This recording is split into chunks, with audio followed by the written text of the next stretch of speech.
AP మద్యం కుంభకోణం కేసులో సిట్ అధికారుల విచారణ కొనసాగుతోంది. కేసులో నిందితులుగా ఉన్న ధనుంజయ రెడ్డి, కృష్ణమోహన్ రెడ్డి సిట్ విచారణకు హాజరయ్యారు. కొంతకాలంగా అజ్ఞాతంలో ఉన్న వీరిద్దరూ సిట్ కార్యాలయానికి రావడంతో వారిని అధికారులు ప్రశ్నిస్తున్నారు.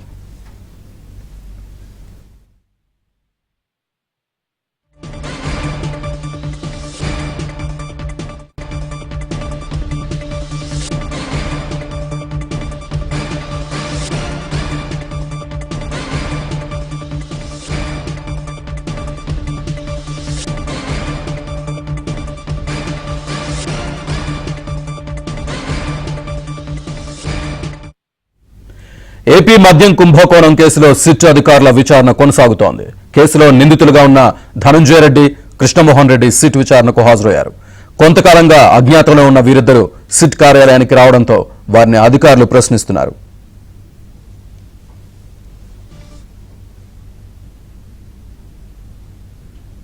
ధనుంజయ రెడ్డి, కృష్ణమోహన్ రెడ్డి సిట్ విచారణకు సంబంధించి పూర్తి డీటెయిల్స్ మా కరెస్పాండెంట్ ప్రసాద్ ఫోన్ లైన్ లో అందిస్తారు. ప్రసాద్, శ్రీనివాస్, మద్యం కుంభకోణానికి సంబంధించి ఈ రోజు కీలకంగా అప్డేట్ వచ్చింది. ప్రధానంగా ఇప్పటి వరకు కూడా మద్యం కుంభకోణంలో గత కొన్ని రోజులుగా అజ్ఞాతంలో ఉంటూ శిక్షాధికారులకు దొరకకుండా తప్పిస్తున్న ధనుంజయ రెడ్డి, అదే కృష్ణమోహన్ రెడ్డి వీరిద్దరు కూడా గత వైసీపీ ప్రభుత్వ హయాంలో వీరిద్దరు కూడా కీలకంగా వ్యవహరించారు.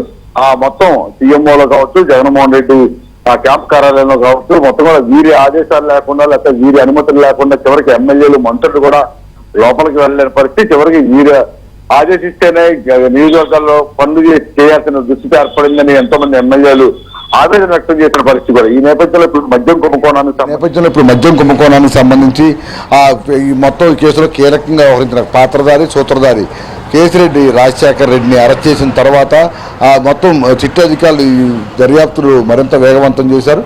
ప్రధానంగా ఈ కేసులో ఇప్పటికే సజ్జా శ్రీధర్ రెడ్డి, అదేవిధంగా చాణక్యతో పాటు దిలీప్ నలుగురిని కూడా అదుపులో తీసుకున్నారు. ఈరోజు నిన్న ఇందులో కీలకంగా ఉన్న మరో గోవిందప్ప బాలాజీ ఇతను కూడా నిన్న అదుపులో తీసుకుని మైసూరులో ఈరోజు విజయవాడలోని ఏసీబీ కోర్టులో కూడా హాజరుపరిచారు. మధ్యాహ్నం లంచ్ వరకు కూడా వాదనలు కూడా జరిగాయి.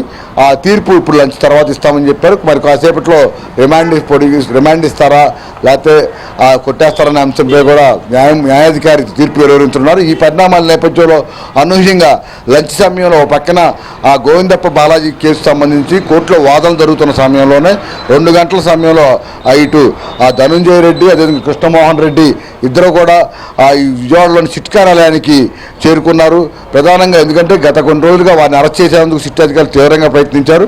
అయినప్పుడు కూడా తమకున్న పలుకుబడి గత వైసీపీ ప్రభుత్వ అండదండలు, అదేవిధంగా ముఖ్య నేతల సహాయంతో వారు సిట్ అధికారులు దొరకకుండా తప్పించి తిరిగారు. సుప్రీంకోర్టులో బెయిల్ పిటిషన్ కూడా దాఖలు చేసిన నేపథ్యంలో శుక్రవారం వరకు కూడా వారిద్దరినిపై ఎటువంటి తొందరపాటు చర్యలు తీసుకోవద్దు, అదేవిధంగా విచారణ సహకరించాలని వారికి కూడా సూచించడం జరిగింది. ఈ సుప్రీంకోర్టు ఆదేశాల నేపథ్యంలో ఈరోజు అనూహ్యంగా వారిద్దరు కూడా విజయవాడలో ప్రముఖ న్యాయవాది మన్మథరావుని తీసుకొని నేరుగా సిట్ కార్యాలయానికి వచ్చారు. దాదాపు గంట పాటు న్యాయవాది సమక్షంలో విచారణ కూడా జరిగిందని తెలుస్తూ ఉంది. ఆ తర్వాత న్యాయవాది మన్మథరావు కూడా బయటికి వెళ్ళిపోవడం జరిగింది. అయితే ప్రస్తుతం లోపల మన వెనకల్పిస్తున్న సిట్ కార్యాలయంలోనే ఇద్దరు కూడా ధనుంజయ రెడ్డి, కృష్ణమోహన్ రెడ్డి ఇద్దరు ఉన్నారు. వారికి ఇప్పటికే అరెస్ట్ చేసిన కేసిరెడ్డి రాజశేఖర్ రెడ్డి, అదేవిధంగా చాణక్య, దిలీప్, సజ్జా శ్రీధర్ రెడ్డి వీరి నలుగురు నుంచి కూడా కీలకమైన సమాచారం రాబట్టింది.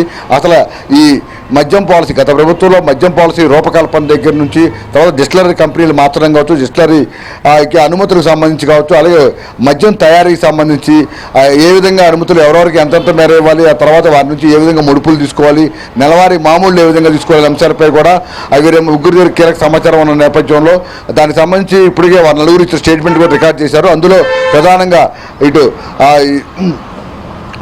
ధనుంజయ రెడ్డి, కృష్ణమోహన్ రెడ్డి, అదేవిధంగా ఈరోజు అదుపులో తీసుకున్న బాలాజీ ముగ్గురి పాత్ర కూడా చాలా కీలకంగా ఉందని కూడా వారి స్టేట్మెంట్లో ఇచ్చినట్టు తెలుస్తుంది. అందువల్ల ఇలా ముగ్గురిని కూడా A33, A34, A35గా చేర్చారు.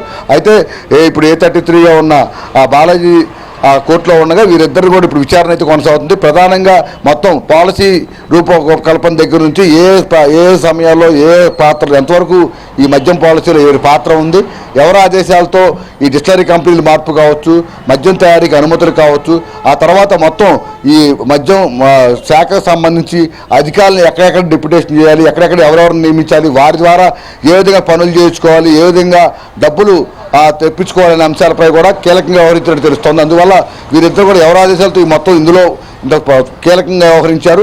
ఆయా సమయాల్లో ఎవరి నుంచి ఏ విధంగా ఆదేశాలు వచ్చాయి, ఎందుకంటే ధనంజయ రెడ్డి ఐఏఎస్గా వీళ్ళిద్దరు కూడా అధికారులు ఒకవైపు వైసీపీ నేతలు కూడా కాదు. అందువల్ల వీరు వైసీపీలో కీలకంగా ఉన్న ఆ రోజు జగన్మోహన్ రెడ్డి కావచ్చు, సజ్జల రామకృష్ణారెడ్డి కావచ్చు, ఇంకా విజయసాయి రెడ్డి కావచ్చు, ఇంకా ఎవరన్నా కీలకంగా వారి ఆదేశాలు పాటించారనే అంశాలపై కూడా ప్రస్తుతం ప్రశ్నిస్తున్నట్టు తెలుస్తూ ఉంది. దానికి సంబంధించి వారు ఏ విధంగా జవాబులు ఇస్తారో అదేవిధంగా ఎవరెవరు పేర్లు చెప్తారనే అంశాలపై కూడా మిస్టరీ కొనసాగుతూ ఉంది. ఒకవేళ వారు ఇచ్చిన స్టేట్మెంట్ ప్రకారం అవసరమైతే మరికొంతమంది కూడా విచారించే అవకాశం ఉందని కూడా సిట్ అధికారులు చెప్తా ఉన్నారు. మొత్తం అయితే ఈ రోజుతో విచారణ ముగిస్తారా, రేపు మరోసారి రమ్మంటారని కూడా దీనిపై స్పష్టత రావాల్సి ఉంది. మొత్తం మీద సుప్రీంకోర్టు ఆదేశాలు తర్వాతే వారు నేరుగా అదిగో కూడా శుక్రవారం వరకు ముందస్తు చర్యలు, ఎటువంటి తొందరపాటు చర్యలు తీసుకోవద్దని కొత్తమైన ఆదేశాలు జారీ చేసిన తర్వాతే ఈ నేపథ్యంలో ఆ ఆదేశాల నేపథ్యంలో తమను అరెస్ట్ చేసే అవకాశం లేదే అని పక్కాగా నిర్ధారణ చేసుకున్న తర్వాతే వారిద్దరూ కూడా ఈరోజు సిట్ కార్యాలయానికి చేరుకున్నారు. కానీ గత 5 రోజులుగా సిట్ బృందం ఇటు హైదరాబాదు, బెంగళూరు, చెన్నై ఎక్కడైతే వీరు ఉంటారు అనే ఉండే అవకాశం ఉంది అన్న ప్రతి ప్రాంతానికి కూడా సిట్ బృందాలు వెళ్ళి పెద్ద ఎత్తున గాలించి అయినప్పుడు కూడా వీరిద్దరూ దొరకకుండా తప్పించుకుని తిరిగారు. ఈ నేపథ్యంలో ఇప్పుడు సుప్రీంకోర్టు ఆదేశాల తర్వాత విచారణ రావడం కనుక కూడా తమను అరెస్ట్ చేసే అవకాశం లేదు కాబట్టి ఈరోజు ఇక్కడికి వచ్చారని కూడా అందరూ భావిస్తూ ఉన్నారు. ఇప్పుడు మొత్తం మీద వీరిద్దరూ విచారణలో సహకరించారా లేకపోతే ఎటువంటి అంశాలకు సంబంధించి ఏ ఆన్సర్లు ఇచ్చారనే అంశాలపై కూడా సిట్ అధికారులు స్పష్టత ఇవ్వాల్సి ఉంది. మొత్తం మీద వారు ఇచ్చే కీలక సమాచారాన్ని బట్టి మరి కొంతమంది కేసులు నమోదు చేయడం, లేకపోతే ఇప్పటికే దాదాపు 35 మంది వరకు కూడా ఇందులో దోషులుగా ఉన్నారు. ఇంకా మరికొంతమంది పాత్ర నిర్ధారణ అయితే వారిపై కూడా అదనంగా ఇందులో నిందితులుగా చేర్చే అవకాశం ఉంది. వారిని కూడా అరెస్ట్ చేసి ప్రాసిక్యూట్ చేసే అవకాశం ఉంది. ఈ పరిణామాల నేపథ్యంలో ఇటు ఒక పక్కన బాలాజీ గోవింద్ తప్ప కూడా వీళ్ళతో పాటే కలిసి పనిచేశారు. జగన్మోహన్ రెడ్డికి అత్యంత సన్నిహితులు. అదే జగన్మోహన్ రెడ్డి కుటుంబానికి కూడా ఈ ఆర్థికపరమైన లెక్కలు చూడటం వారు చాలా కీలకంగా వ్యవహరించారని కూడా ఇప్పటికే నిర్ధారించారు. అంతేకాకుండా రిమాండ్ రిపోర్ట్లో కూడా మొత్తం 7 పేర్లతో పాటు ఆ రోజు కేసీఆర్ రాజశేఖర రెడ్డి తమను పిలిస్తేనే వచ్చాము, ఆయన ఆదేశిస్తేనే ఈ మొత్తం చేశామని కూడా చెప్పారు. అదేవిధంగా ఎక్కడెక్కడ డిస్టిలరీకి సంబంధించి కావచ్చు, డబ్బులు రవాణా కావచ్చు, నెలవారీ మావులకు సంబంధించి కూడా ఆ కీలకంగా వ్యవహరించినట్టు కూడా ఆయన అంగీకరించినట్టు తెలుస్తూ ఉంది. ఈ నేపథ్యంలో ఇప్పుడు వారి ద్వారా ఇచ్చిన సమాచారంతో పాటు ఇప్పుడు వీరిద్దరిని కూడా అవసరమైతే రేపు కోర్టు ఆదేశాలతో అరెస్ట్ చేసే అవకాశం ఉందని కూడా చెప్తున్నారు. మొత్తం మీద సిట్ బృందం మాత్రం రోజుకి ఈ మద్యం కుంభకోణానికి సంబంధించి అయితే పురోగతి సాధిస్తూ ఉంది. కొత్త విచారణ చేసే కొద్ది కూడా అనేక ఆశ్చర్యకరమైన విషయాలు వెలుగు రావడం, తాడేపల్లి ప్యాలెస్ వేదికగానే తాడేపల్లి ప్యాలెస్ నుంచి వచ్చే ఆదేశాల నేపథ్యంలోనే వీరందరూ కూడా సమిష్టిగా పనులు విభజించుకుని, అంటే కొంతమంది కోస్తా ప్రాంతంలో, మరికొంతమంది రాయలసీమ ప్రాంతంలో, మరికొంతమంది ఉత్తరాంధ్రలో ఇన్ఛార్జీలుగా వ్యవహరిస్తూ అక్కడ ఉన్న మొత్తం అధికారులు కావచ్చు, లేకపోతే వైసీపీ నాయకులు కావచ్చు, మద్యం తయారీదారులు కావచ్చు, వారి కనుసరణలో ఉంచుకొని తద్వారా మొత్తం ఈ వ్యవహారం నడిపినట్టు కూడా ఇప్పటికే సిట్ నిర్ధారించింది. ఈ నేపథ్యంలో ఇప్పుడు మొత్తం వీరి వెనక ఎవరెవరు ఉన్నారు, ఎవరెవరు ఎంతవరకు పాత్ర ఉంది, ఎంతవరకు సూత్రధారులుగా ఉన్నారు, ఈ డబ్బుల రవాణా సంబంధించింది ప్రతి నెల కూడా 50 నుంచి 60 కోట్ల రూపాయలు ఆ డబ్బులు చేతులు మారినట్టు కూడా సిట్ అధికారులు ఇప్పటికే తమ విచారణలో స్పష్టత ఇచ్చారు.